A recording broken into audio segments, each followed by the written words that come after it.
Sejam todos bem-vindos ao canal de leitura da Inês. Sintam-se à vontade para dar likes, compartilhar o conteúdo e se inscrever no canal. Lembrem de ativar o sininho para receber notificações de novos vídeos de leituras de histórias interessantes. Hípias Maior. Diálogo filosófico de Platão. Hípias. Minha opinião. Sócrates. Qual é? Hípias.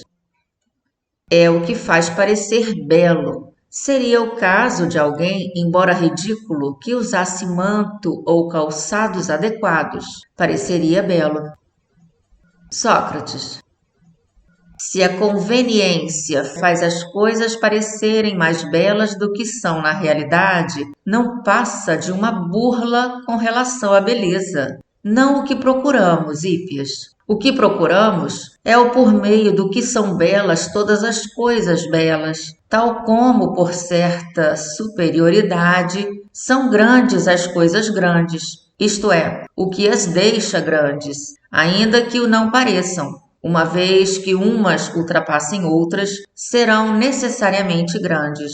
O mesmo precisamos dizer do belo, que deixará belas todas as coisas a que se agregue, quer o pareçam, quer não, seja o que for. O conveniente é que não poderá ser, pois, conforme disseste, faz as coisas parecerem mais belas do que são, sem deixar que pareçam como são na realidade. O que deixa as coisas belas, como acabei de dizer, quer assim pareçam, quer não pareçam. Esforcemo-nos por descrever o que seja. É o que teremos de procurar, se quisermos encontrar o belo. Hípias. Mas o conveniente, Sócrates, onde quer que se encontre, tanto deixa belo como faz parecer belo. Sócrates. Então, não é possível que o que é realmente belo não pareça tal se tiver consigo o que faz parecer belo? Hípias. É impossível. Sócrates. Admitiremos, portanto, Hípias, que tudo o que é realmente belo, instituições ou práticas, é sempre considerado belo, e como tal parece a todo o mundo? Ou, pelo contrário, será de todo desconhecido, não havendo como ele o que provoque tantas discórdias e lutas, assim na vida particular dos homens, como na pública das cidades? Hípias. Esta segunda hipótese, Sócrates, de preferência, é desconhecido. Sócrates.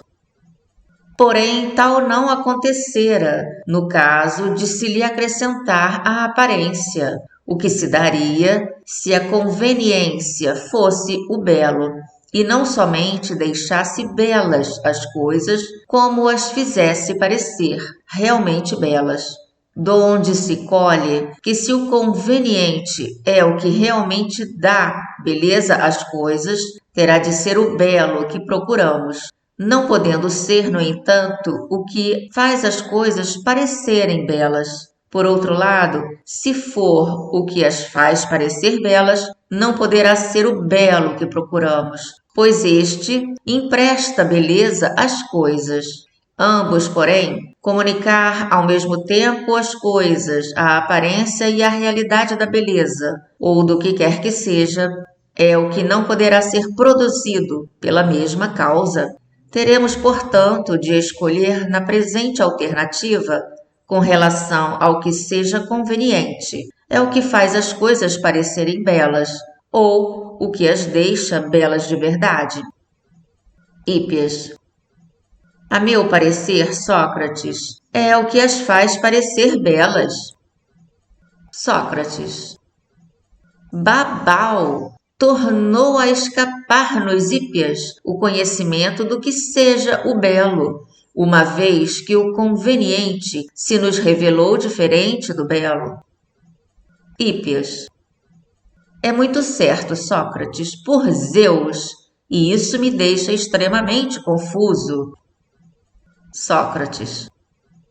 De qualquer forma, companheiro, não permitiremos que nos fuja. Ainda remanesce a esperança de chegarmos a descobrir o que seja o belo. Hípias. Sem dúvida, Sócrates, e não será difícil. Tenho certeza de que, se me recolher algum tempo para refletir, apresentar-te-ei uma definição mais exata do que toda exatidão. Sócrates. Não prometas muita coisa, Hípias. Bem vês quanto trabalho esse assunto já nos deu. Não vá aborrecer-se conosco e fugir para mais longe. Mas estou falando à toa, pois sei muito bem que o encontrarás com facilidade quando ficares só. Mas pelos deuses, descobre-o na minha presença, ou no caso de estares de acordo, associa-me a essa pesquisa, como fizeste até agora. Se o encontrarmos, será ótimo. Caso contrário, resignar-me-ei com minha sorte, e uma vez posto de lado, facilmente o encontrarás. Além do mais, vindo de vós a encontrá-lo, não continuarei a incomodar-te com minhas perguntas a respeito do que achaste sozinho. Considera agora o seguinte: quem sabe se és de parecer que o belo seja isso? O que eu digo, porém, presta toda a atenção, para que eu não me saia com algum disparate. É que devemos considerar belo o que é útil. Cheguei a essa conclusão pelas seguintes considerações. Não são belos os olhos. É o que afirmamos, que parecem incapazes de ver, porém, os aptos e empregados para esse fim. Não é isso mesmo? Hípias. Perfeitamente. Sócrates. Com relação a todo o corpo também, não dizemos que este é belo para correr e aquele para lutar, e de igual modo procedemos com os animais, pois damos os nomes de belo ao cavalo, ao galo, à codorniz, como a todos os vasos e veículos, ou terrestres ou marítimos, a navios mercantes e triremes, como a todos os instrumentos, ou sejam de música ou das demais artes, e caso queiras também, as ocupações e instituições. A todos damos o nome de belo, de acordo com o mesmo princípio, considerando como cada um se originou ou foi feito, ou como se encontra. E o que é útil denominamos belo, considerando o modo por que é útil, para que e quando pode ser útil, e bem assim como feio, tudo o que foi inútil sob todos esses aspectos. Não pensas também dessa maneira, Hípias? Hípias? Penso. Sócrates. Podemos afirmar que o útil é o belo por excelência? Hípias. Certamente podemos fazê-lo, ó Sócrates. Sócrates. E também, o que é capaz de fazer alguma coisa é útil para o que ele é capaz de fazer, como será inútil para o que for incapaz. Hípias. Perfeitamente. Sócrates. A capacidade, por conseguinte, é bela, e a incapacidade feia. Hípias. Sem dúvida nenhuma, e que de fato as coisas se passam desse modo, Sócrates. Temos testemunho eloquente na política, pois nada há mais belo do que a capacidade de mandar em sua própria cidade. Como é feio não ter nenhuma autoridade. Sócrates. Dizes bem, talvez seja essa a razão, Hípias, pelos deuses, a razão de ser a sabedoria o que há de mais belo, e a ignorância o que há de mais feio. Hípias. Que queres dizer com isso, Sócrates? Sócrates. Não te mexas, caro amigo, pois tenho outra vez medo do que acabamos de afirmar. Hípias. Por que ter medo, Sócrates? Teu argumento marcha agora admiravelmente. Sócrates. Quem me dera que assim fosse.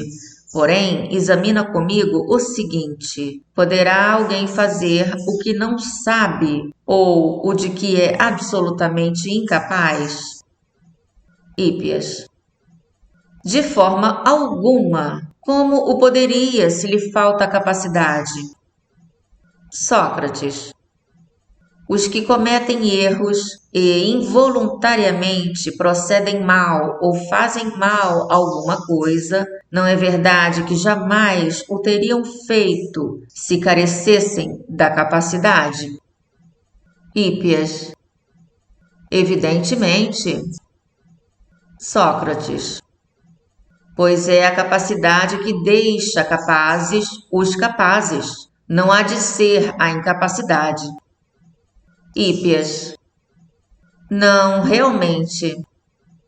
Sócrates. Logo, todas as pessoas capazes para alguma coisa são capazes de fazer o que fazem. Hípias. Certo? Sócrates. Porém, desde pequenos os homens fazem muito mais o mal do que o bem e cometem faltas involuntariamente. Hípias. Isso mesmo. Sócrates. E então, essa capacidade e essas coisas úteis, uma vez que sejam úteis para fazerem o mal, diremos que são belas ou estarão longe disso? Hípias. Muito longe, Sócrates, é o que eu penso. Sócrates.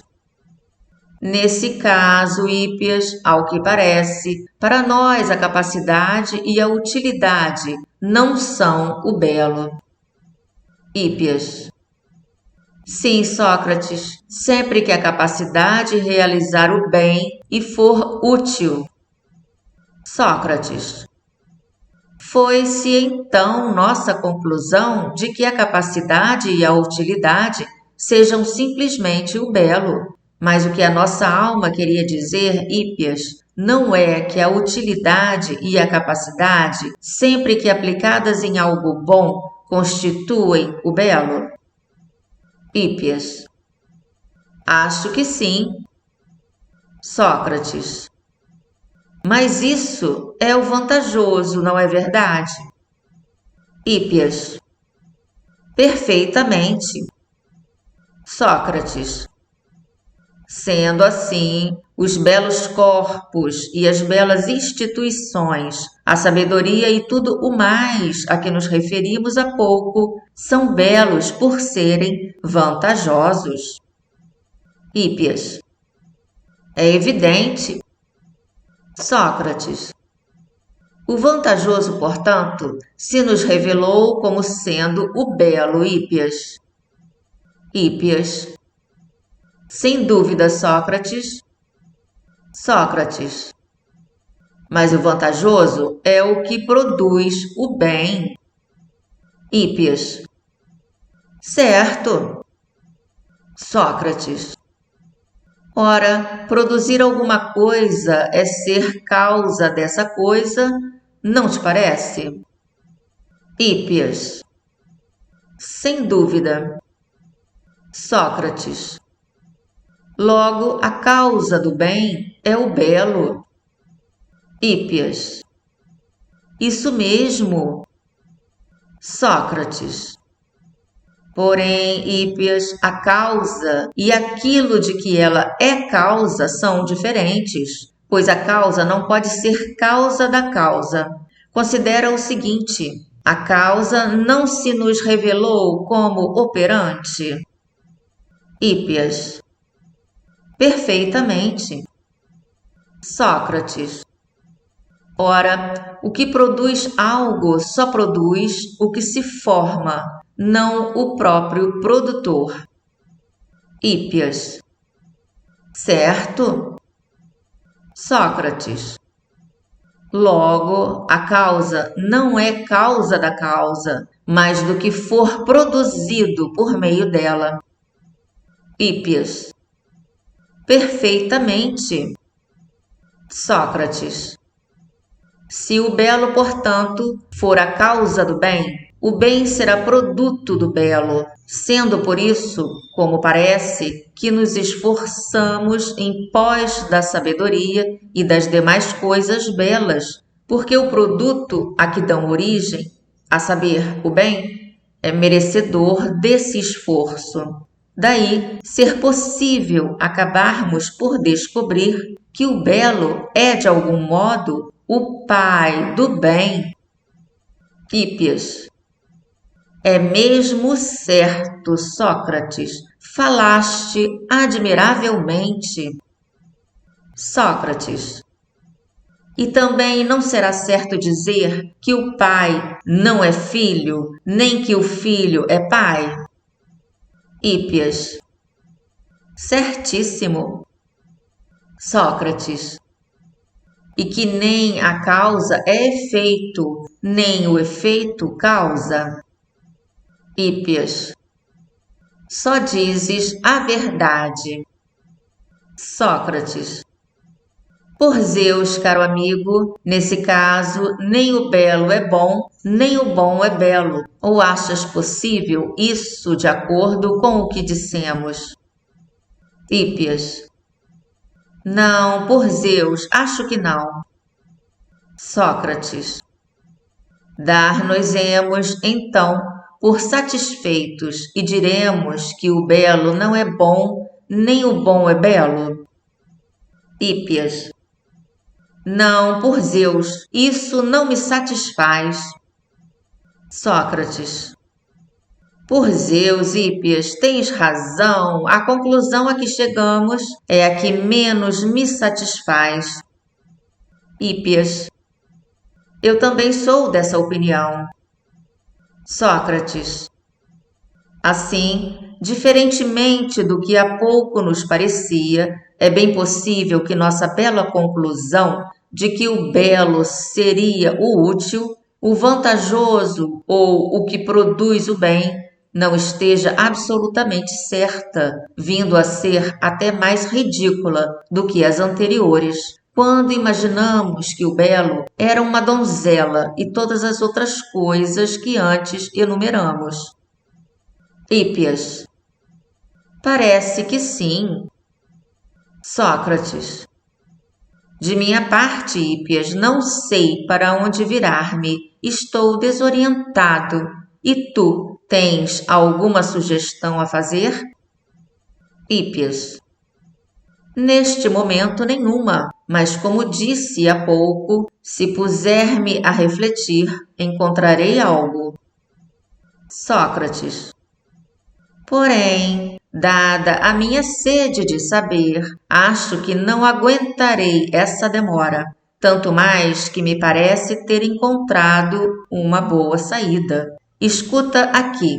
Se denominássemos belo o que nos proporciona prazer, isto é, não toda a espécie de prazer, mas apenas os que alcançamos pela vista e pelo ouvido, de que modo poderíamos defender-nos? É fora de dúvida, Hípias, que os belos homens, as coisas variegadas, os trabalhos de pintura e de escultura, nos são agradáveis à vista, quando belos, como também se dá com os belos sons, a música em todas as suas manifestações, os discursos e a poesia, de forma que se respondêssemos àquele sujeito impertinente, o belo, caro amigo, é o que nos deleita por meio da vista e do ouvido. Não te parece que poríamos fim ao seu atrevimento? Hípias: eu, pelo menos, Sócrates, sou de opinião que desta vez o belo foi muito bem definido.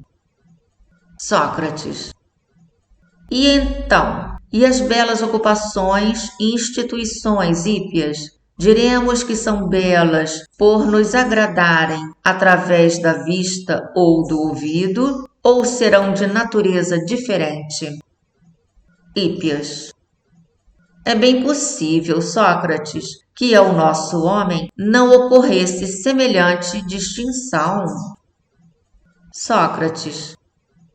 Pelo cão, Hípias. Porém, não seria de esperar o mesmo com a pessoa diante da qual eu mais me envergonharia de divagar sem nexo e de imaginar que digo alguma coisa, quando em verdade nada digo. Hípias. Quem é essa pessoa? Sócrates. Sócrates, filho de Sofronisco, que de jeito nenhum me permitiria enunciar superficialmente qualquer proposição, sem a ter examinado a fundo, nem afirmar o que não conheço como se de fato conhecesse. Hípias. Eu também, depois do que disseste, me inclino a pensar que o caso das leis é diferente. Sócrates. Devagar, Hípias. Tenho medo de cair na mesma atrapalhada de há pouco, a respeito do belo, quando imaginávamos estar no bom caminho. Hípias. Que queres dizer com isso, Sócrates? Sócrates. Vou dar-te minha opinião, tenha ou não algum valor. Pode bem ser que isso de ocupações e leis não se encontre fora do campo das sensações que nos chegam por intermédio da vista e dos ouvidos. Porém, firmemos a proposição de que é belo o prazer alcançado desse modo, deixando de parte o que respeita às leis. E se esse indivíduo a que me refiro, ou outro qualquer, nos perguntasse qual a razão, Hípias e Sócrates, de distinguirdes entre o prazer em geral e esse prazer particular, a que dais o nome de belo, e por que recusais essa denominação aos prazeres relacionados com o alimento, a bebida, o amor e tudo o mais do mesmo gênero? Afirmareis, porventura, que não sejam agradáveis e que não há prazer em tudo o que não for vista ou ouvido? Que lhe responderíamos, Hípias? Hípias. De todo jeito, Sócrates, teríamos de confessar que nas demais sensações também há muito prazer. Sócrates. Por que motivo, então, perguntaria se esses prazeres não são menos prazeres do que os outros? Recusais-lhes essa denominação e os despojais do qualificativo de belo? Porque é o que lhe diríamos. Não haveria quem não risse de nós se disséssemos que comer não é agradável, porém belo, e que um bom perfume não é agradável, porém belo.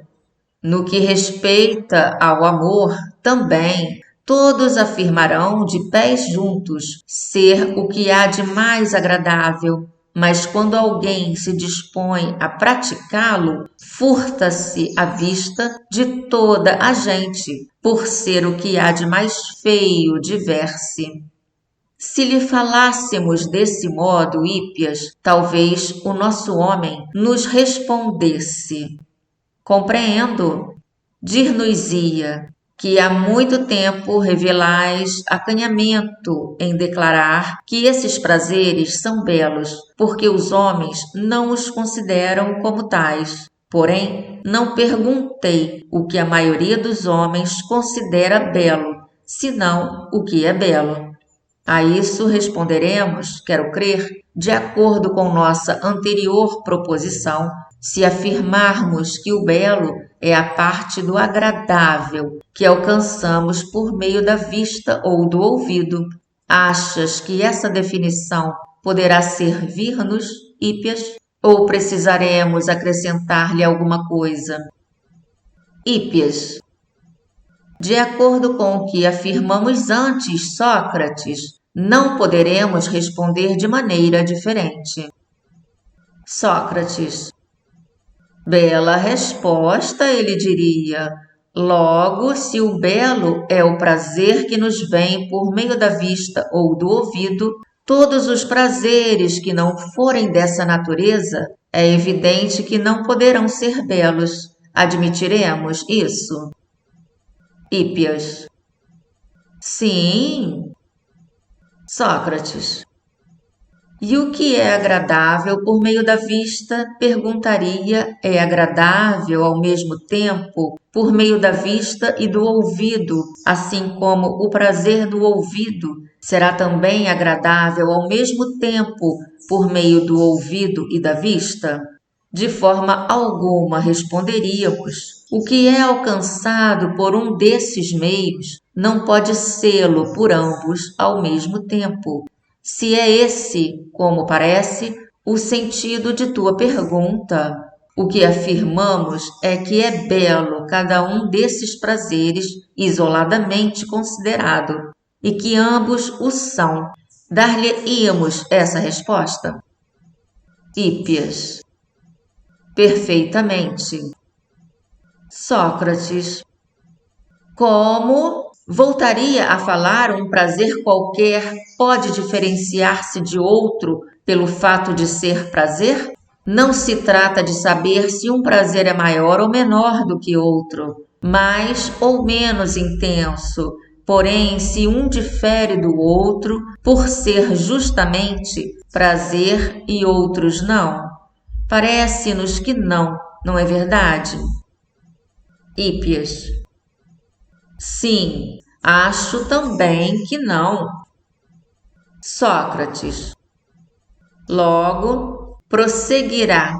Terá sido por outra razão que não a de ser agradável que escolhestes dentre as demais estas duas qualidades de prazer, por haverdes percebido em ambos algo que os diferencia de outros e que vos leva a denominá-los belos. Evidentemente, não é belo o prazer da vista apenas pelo fato de o alcançarmos por meio desse sentido. Se fosse essa a razão de ser ele belo, o outro que se origina do ouvido não poderia sê-lo, por não se tratar de um prazer alcançado por intermédio da vista.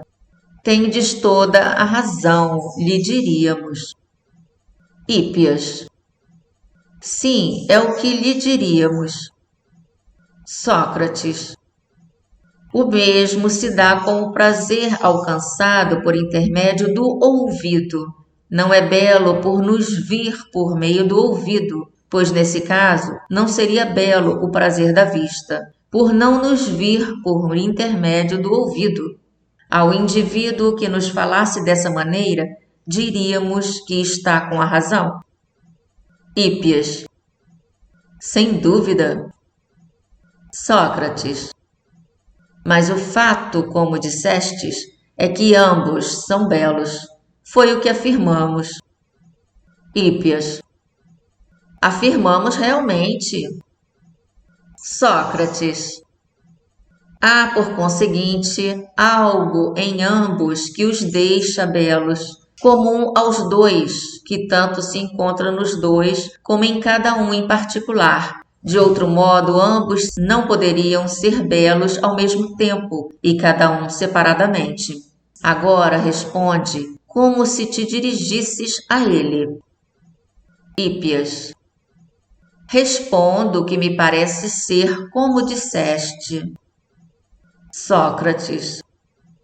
Logo, se essas duas modalidades de prazer possuem algo em comum que falta a cada um em particular, não é por essa qualidade que serão belos. Hípias. Como poderia dar-se, Sócrates, que nenhum dos dois possua determinada qualidade e que essa mesma qualidade, ausente em cada um deles, isoladamente considerados, seja comum aos dois? Sócrates. Achas isso impossível? Hípias.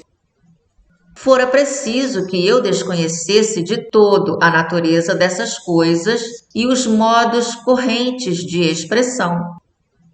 Sócrates. Pode muito bem ser isso, Hípias. Talvez eu apenas imagine entrever algo que tu declaras não ser possível, quando em verdade nada vejo. Hípias. Não há talvez, Sócrates, é fato estares vendo mal. Sócrates.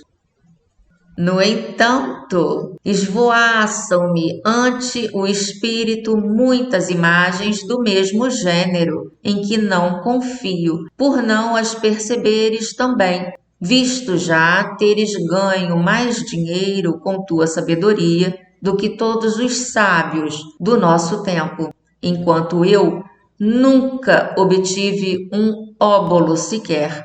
Mas ponho-me a refletir, companheiro, se não estás brincando comigo e não me enganas de caso pensado. Tantas e tão nítidas são essas imagens.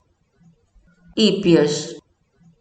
Ninguém, Sócrates, como tu, se acha em condições de saber se eu estou ou não brincando. Bastará dispores-te a explicar o que te surge ao espírito, para te convenceres de que carece absolutamente de consistência. Verás que jamais poderá dar-se o caso de virmos a possuir em comum uma qualidade que nem eu nem tu possuímos. Sócrates. Que dizes, Hípias? Talvez tenhas razão, sem que eu chegue a compreender-te. Porém, presta atenção ao que vou explicar-te. Quer parecer-me que uma qualidade que nunca possuí, como não possuo neste momento, nem tu também, nós dois venhamos a possuir, e o inverso, que não haja em nenhum de nós o que ambos possuímos em conjunto. Hípias. Respondeste, Sócrates, com um absurdo maior do que o primeiro. Reflete um pouco. Se ambos formos justos, cada um de nós, isoladamente, não terá também de sê-lo? Ou, se cada um de nós for injusto, não o seremos ambos em conjunto? Ou sadios ambos, como cada um de per si? Ou o inverso, se algum de nós sofrer de determinada doença, ou apresentar algum ferimento ou contusão, ou qualquer perturbação, o mesmo não se dará com os dois?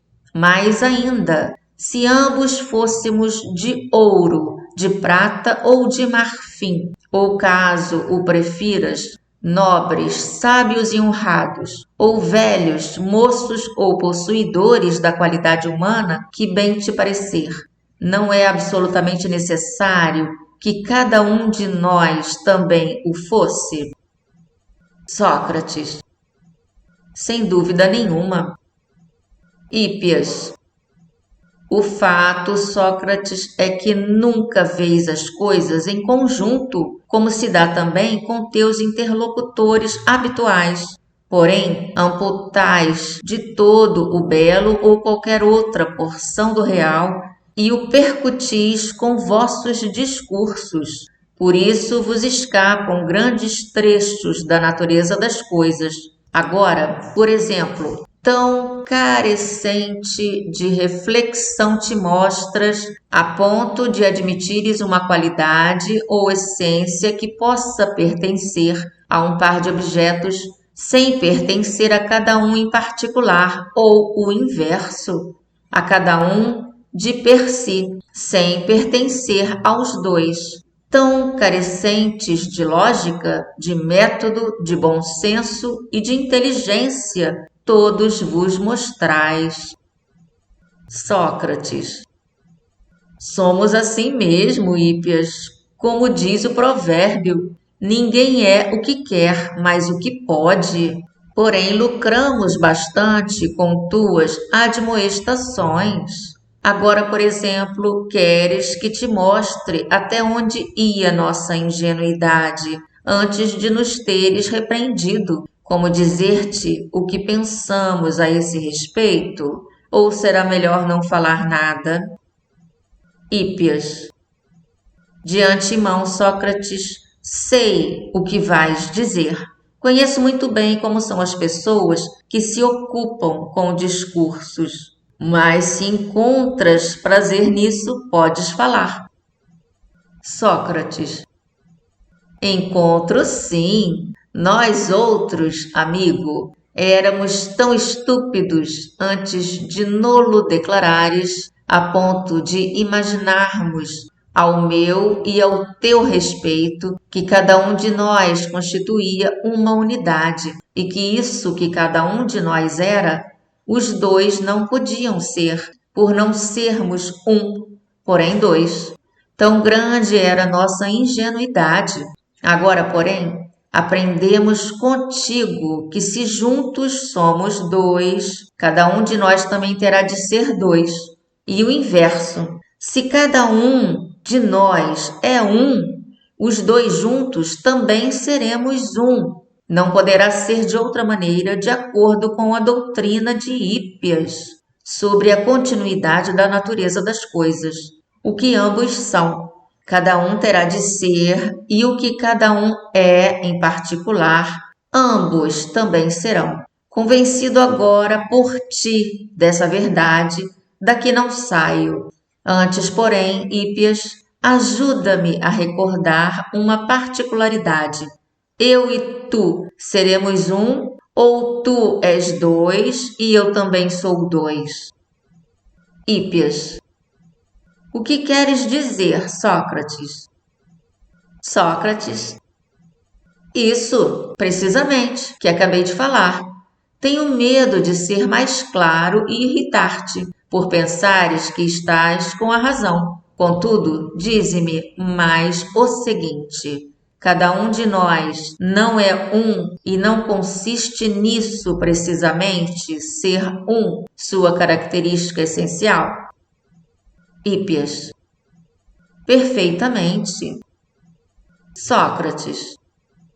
Ora, se cada um de nós é um, terá de ser ímpar. Ou achas que a unidade não seja ímpar? Hípias. De forma alguma. Sócrates. E ambos nós, reunidos, somos ímpares por sermos dois? Hípias. Não pode ser, Sócrates. Sócrates. Porém, juntos somos pares, não é verdade? Hípias. Perfeitamente. Sócrates. E por que formamos um par, segue-se que cada um de nós seja par? Hípias. De forma alguma. Sócrates. Então, não é forçoso, como disseste há pouco, que cada um seja o que os dois forem, e também que o que é cada um em particular, ambos também terão de ser. Hípias. Não nesse caso, porém, nos que enumerei há pouco. Sócrates. É o bastante, Hípias. Isso me satisfaz, pois em alguns casos as coisas se passam desse modo e noutros não. Com efeito, já disse, caso ainda te recordes do ponto inicial da nossa discussão, que tanto o prazer alcançado por meio da vista como o que nos chega pelo ouvido não serão belos pelo que cada um deles possa ter em particular, sem que disso participe o conjunto, ou o contrário, pelo que caracterize o conjunto, porém falte em cada uma das partes isoladamente considerada, mas graças ao que se encontrar concomitantemente no conjunto e nas partes, visto haveres admitido que eles eram belos em decorrência de certa essência comum a ambos, não da que faltasse a qualquer deles, Continuo a pensar do mesmo modo. Agora me responde, como no começo.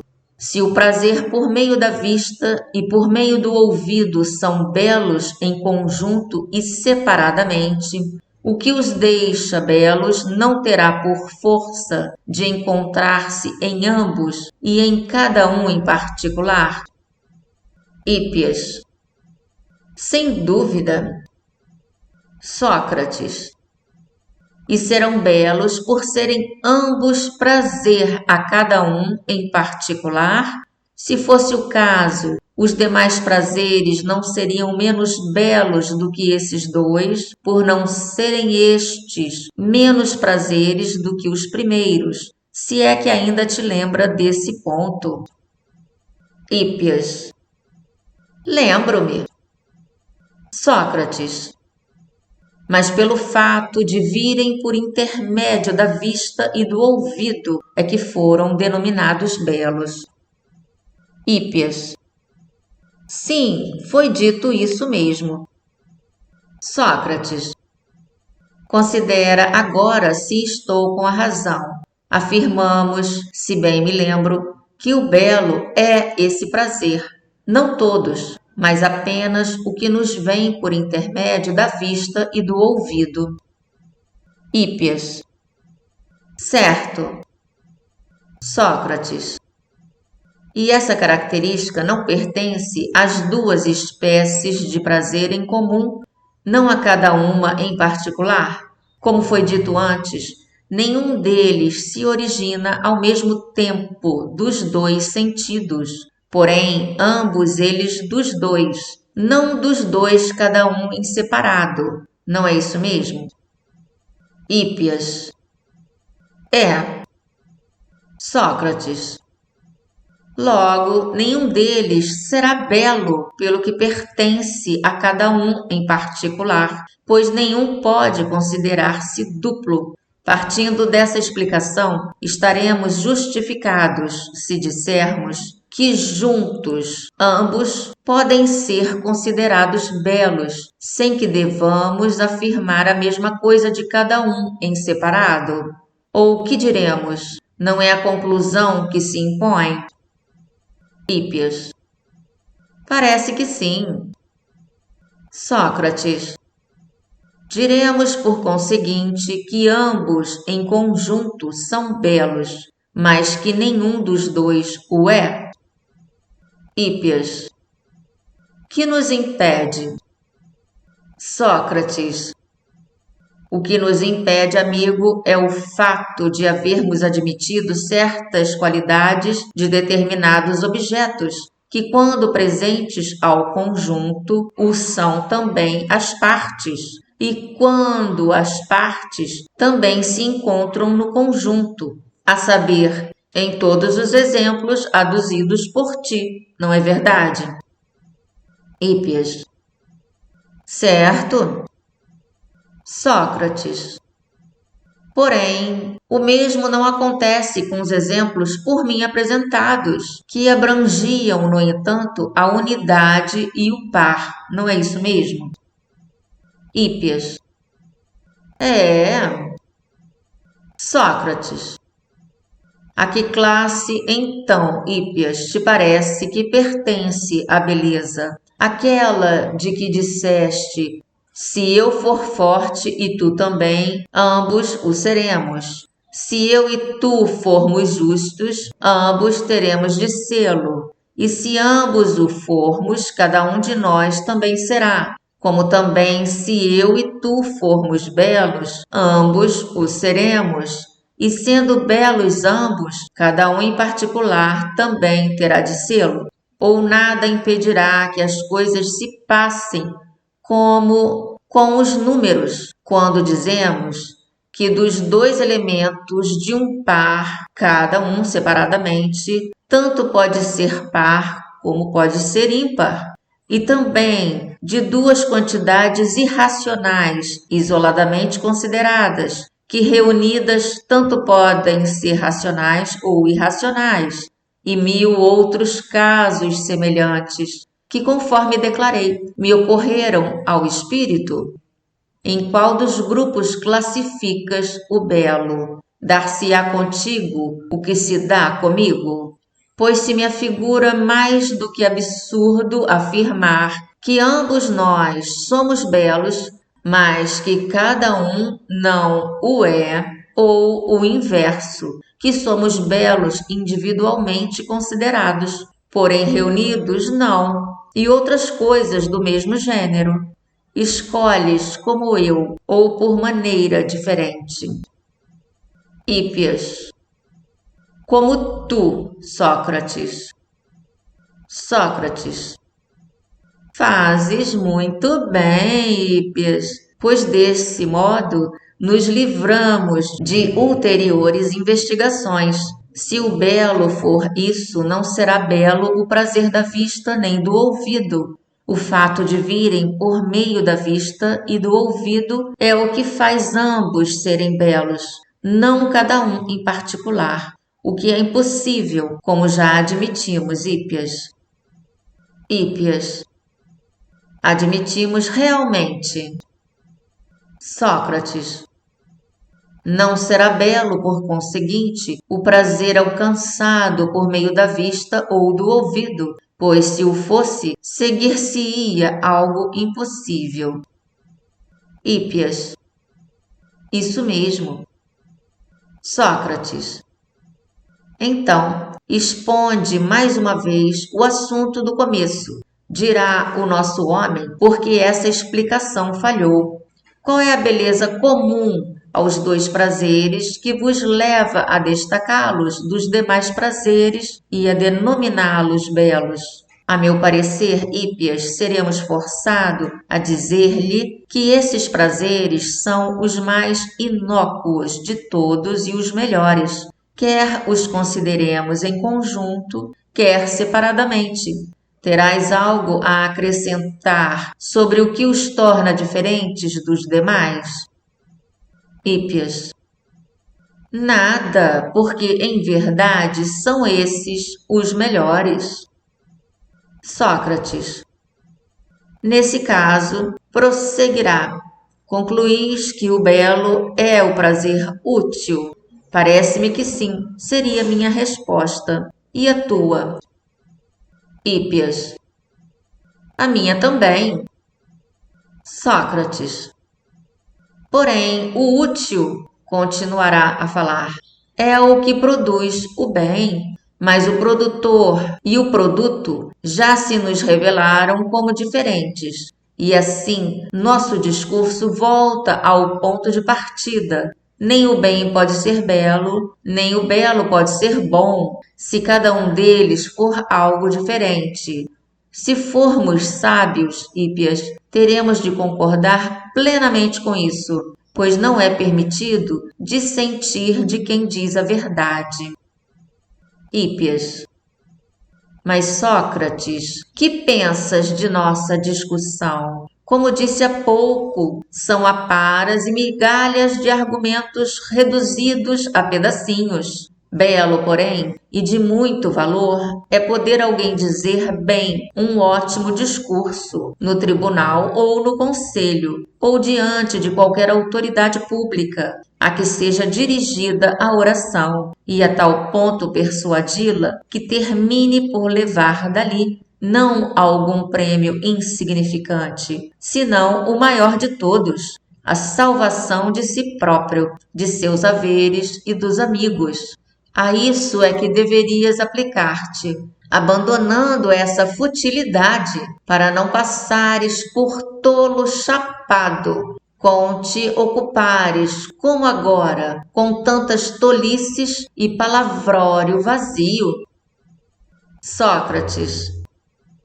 Meu caro Hípias, és realmente bem-aventurado, tanto por saberes em que os homens devem aplicar-se, como por te haveres esforçado nesse sentido, conforme o declaraste. Eu, pelo contrário, como parece, caí nas malhas de um destino adverso, que me leva a errar sem pausa e em perpétua incerteza. E quando a vós outros, confesso, Por serdes sábios, minhas dificuldades, vejo-me maltratado com expressões rudes. Mal acabe de falar. Dizeis-me sempre o que agora mesmo declaraste, que só me ocupo com questões absurdas, mesquinhas e carecentes de valor.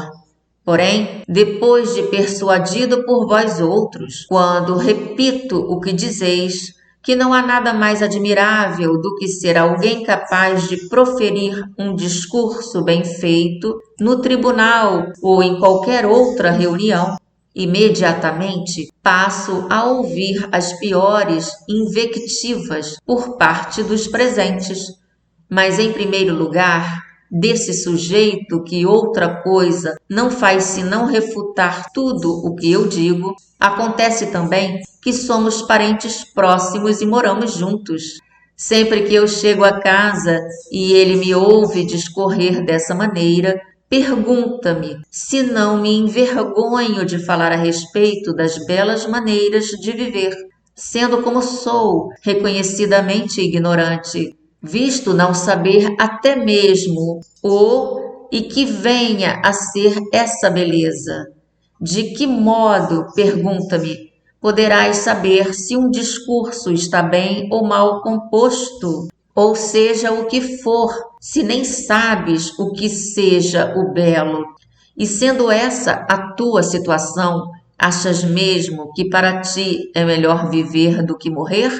Como disse, já me tem acontecido ouvir injúrias e repreensões de vós outros, sofistas, e também dele. Talvez eu tenha mesmo de passar por tudo isso. Nem será de admirar que me seja de alguma utilidade. Uma coisa, pelo menos, Hípias, presumo haver aproveitado em vossa companhia. Imaginar que compreendo o significado do provérbio: o belo é difícil.